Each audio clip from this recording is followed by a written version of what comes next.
গুলাতে চাইছে মুসলিম ভোট তো সরে যাচ্ছে। এই দক্ষিণবঙ্গের এই জোনে মুসলিমদের একটা বড় অংশের ভোট নওশাদ সিদ্দিকীর দিকে যাচ্ছে। আর ইসলামপুর থেকে মুর্শিদাবাদ পর্যন্ত ঝাড়খণ্ড বিহার বর্ডার এলাকার মুসলিম ভোট সীমাঞ্চলে এমআইএম এর দিকে যাচ্ছে। আর শিক্ষিত মুসলিম লোকজন, টিচার, প্রফেসর, ডাক্তার, তারা নরেন্দ্র মোদীজির দিকে যাচ্ছেন। সব মিলিয়ে আমি তো কালকে দক্ষিণ চব্বিশ পরগনার মন্দির বাজারে এত বড় সভাতে বলে এসেছি, হঠাৎ করে ডায়মন্ড হারবারে নেমেছিলাম আহত কর্মীদের দেখতে। 3 মিনিটের মধ্যে ওখানে 1000 লোক জড়ো হয়েছিল। অনেকগুলো চ্যানেলের প্রতিনিধি ছিলেন, দেখেছেন উচ্ছ্বাসটা মানুষের।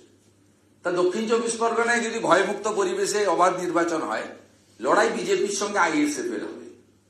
এই মমতা বন্দ্যোপাধ্যায় বনগাঁতে যাচ্ছেন জলটা ঘোলা করার জন্য, কোনো লাভ হবে না। 1907-8 সালে ঠাকুর হরিচাঁদ ঠাকুর, গুরুচাঁদ ঠাকুর মতুয়া সমাজ সৃষ্টি করেছিলেন, যখন অবিভক্ত ভারতবর্ষে, অখণ্ড ভারতে, আজকে যা পাকিস্তান বা বাংলাদেশ, গরিব মানুষদেরকে, দলিত মানুষদেরকে চাপ দিয়ে ধর্ম পরিবর্তন করার কথা বলা হয়েছিল, যে ইসলাম ধর্ম তোমাদের নিতে হবে, নইলে তোমাদেরকে আমরা মেরে ফেলবো, কেটে ফেলবো, বাস্তুচ্যুত করব। সেই সময় প্রভুর উদয় হয়, ঠাকুর হরিচাঁদ ঠাকুর, গুরুচাঁদ ঠাকুর, 1907 এবং 8, ইতিহাসটা পড়বেন। তারা মতুয়া সমাজ সৃষ্টি করেন এবং ঠাকুর এই সমাজ সৃষ্টি করার পরে তার মূল লক্ষ্য ছিল শিক্ষাদানের মাধ্যমে প্রত্যেককে পরিপূর্ণ মানুষ হিসেবে তৈরি করা। তিনি একাধিক বিদ্যালয় স্থাপন করেছিলেন সেই সময়, এবং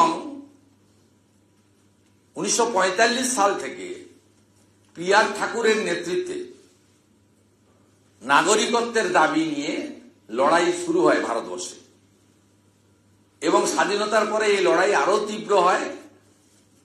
নরেন্দ্র মোদীজি একমাত্র ব্যক্তি যিনি 2019 সালে লোকসভা নির্বাচনে ঠাকুরনগরে শান্তনু ঠাকুরের সভাতে গিয়ে বলেছিলেন যে আমি যদি এবারে ক্ষমতায় আসি, আমি মতুয়াদেরকে, বাংলাদেশ থেকে আসা ধর্মীয় কারণে উৎপীড়িত হিন্দুদের, শরণার্থীদের সহ নাগরিকের মর্যাদা দেব। তিনি তার কথা রেখেছিলেন 19 সালে। 20 সালে, 21 সালে করোনা ইত্যাদি কারণে রুল কার্যকর হয়নি। 2024 সালের 6 মার্চ হোম ডিপার্টমেন্ট থেকে রুল কার্যকর করে দেওয়া হয় এবং সিএএ কার্যকর হয়, ওরা নাগরিকত্ব পায়। এবং 2024 সালে 5ই আগস্টের পরে বাংলাদেশে যখন মৌলবাদীদের হাতে চলে যায়, জামাত এবং হেফাজতদের হাতে যখন চলে যায় বাংলাদেশ, মৌলবাদী শক্তির হাতে, প্রচুর হিন্দু লোকজনকে ঘর ছাড়া হতে হয় ধর্মীয় কারণে এবং আওয়ামী লীগ করার কারণে। তারা পশ্চিমবঙ্গে এসে আশ্রয় গ্রহণ করে। ভারতবর্ষের কোন রাজ্যের পুলিশ করেনি, মমতার পুলিশ টপাটপ হিন্দুদের ধরতে শুরু করে। এমনকি একজন 85 বছরের বৃদ্ধাকে রায়গঞ্জের জেলে 2 বছরের কনভিকশন দেওয়া হয়, মাকে, একজন বৃদ্ধা দাদু দিদিমাকে। এইটা দেখে নরেন্দ্র মোদীজির সরকার 31/12/2024 পর্যন্ত বাংলাদেশ থেকে আসা সমস্ত হিন্দুদেরকে ভারতবর্ষের কোন পুলিশ ডিটেন করতে পারবে না, মামলা দিতে পারবে না, গ্রেফতার করতে পারবে না, ডিপোর্ট করতে। গুলাতে চাইছে মুসলিম ভোট তো সরে যাচ্ছে। এই দক্ষিণবঙ্গের এই জোনে মুসলিমদের একটা বড় অংশের ভোট নওশাদ সিদ্দিকীর দিকে যাচ্ছে। আর ইসলামপুর থেকে মুর্শিদাবাদ পর্যন্ত ঝাড়খণ্ড বিহার বর্ডার এলাকার মুসলিম ভোট সীমাঞ্চলে এমআইএম এর দিকে যাচ্ছে। আর শিক্ষিত মুসলিম লোকজন, টিচার, প্রফেসর, ডাক্তার, তারা নরেন্দ্র মোদীজির দিকে যাচ্ছেন। সব মিলিয়ে আমি তো কালকে দক্ষিণ চব্বিশ পরগনার মন্দির বাজারে এত বড় সভাতে বলে এসেছি, হঠাৎ করে ডায়মন্ড হারবারে নেমেছিলাম আহত কর্মীদের দেখতে। 3 মিনিটের মধ্যে ওখানে 1000 লোক জড়ো হয়েছিল। অনেকগুলো চ্যানেলের প্রতিনিধি ছিলেন, দেখেছেন উচ্ছ্বাসটা মানুষের। তা দক্ষিণ চব্বিশ পরগনায় যদি ভয়মুক্ত পরিবেশে অবাধ নির্বাচন হয়, লড়াই বিজেপির সঙ্গে আইএসএফ এর হবে। এই মমতা বন্দ্যোপাধ্যায় বনগাঁতে যাচ্ছেন জলটা ঘোলা করার জন্য, কোনো লাভ হবে না। 1907-8 সালে ঠাকুর হরিচাঁদ ঠাকুর, গুরুচাঁদ ঠাকুর মতুয়া সমাজ সৃষ্টি করেছিলেন, যখন অবিভক্ত ভারতবর্ষে, অখণ্ড ভারতে, আজকে যা পাকিস্তান বা বাংলাদেশ, গরিব মানুষদেরকে,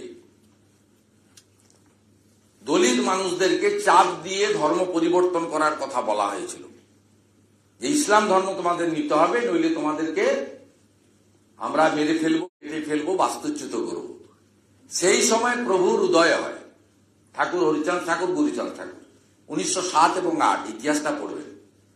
তারা মতুয়া সমাজ সৃষ্টি করেন এবং ঠাকুর এই সমাজ সৃষ্টি করার পরে তার মূল লক্ষ্য ছিল শিক্ষাদানের মাধ্যমে প্রত্যেককে পরিপূর্ণ মানুষ হিসেবে তৈরি করা। তিনি একাধিক বিদ্যালয় স্থাপন করেছিলেন সেই সময়, এবং 1945 সাল থেকে পি.আর. ঠাকুরের নেতৃত্বে নাগরিকত্বের দাবি নিয়ে লড়াই শুরু হয় ভারতবর্ষে, এবং স্বাধীনতার পরে এই লড়াই আরো তীব্র হয়।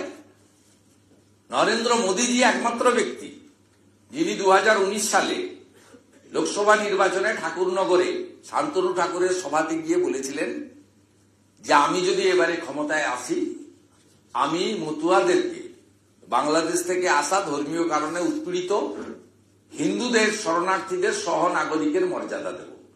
তিনি তার কথা রেখেছিলেন 19 সালে।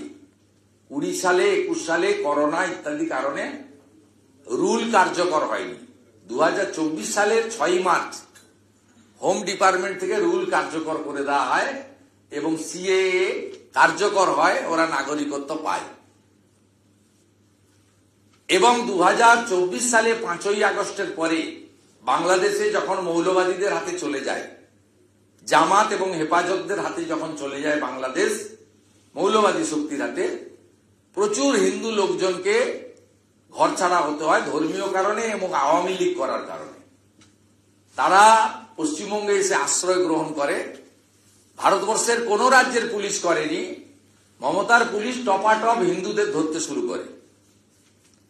এমনকি একজন 85 বছরের বৃদ্ধাকে রায়গঞ্জের জেলে 2 বছরের কনভিকশন দেওয়া হয়, মাকে, একজন বৃদ্ধা দাদু দিদিমাকে। এইটা দেখে নরেন্দ্র মোদীজির সরকার 31/12/2024 পর্যন্ত বাংলাদেশ থেকে আসা সমস্ত হিন্দুদেরকে ভারতবর্ষের কোন পুলিশ ডিটেন করতে পারবে না, মামলা দিতে পারবে না, গ্রেফতার করতে পারবে না।